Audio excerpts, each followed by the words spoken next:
Everyone, this is Tim from Your Six Studios. Today in this video, I'm going to show you how to fix Fortnite if it's not working on your PlayStation 5. So the first thing you want to do is go over the game and make sure there's no update it. So you can go to check for update.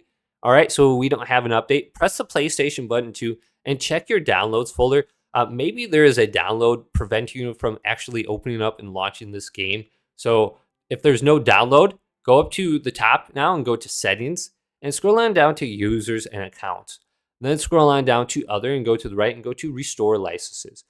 Restore licenses for download content you can't use. So if you can't use Fortnite, make sure you go to this section and then choose it under this list. So we can just find it under here and select it.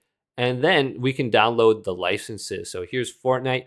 Go to the right and go to restore licenses. And this might take like 2 to 3 minutes to download from the internet. And then you should be good to go to launch the game. Then also what we could try is going to network right here.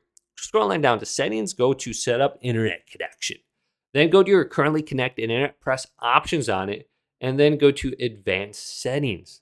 Then go to your DNS settings and switch this to manual and type in 8.8.8.8 for the primary and 8.8.4.4 for the secondary. And then go to OK.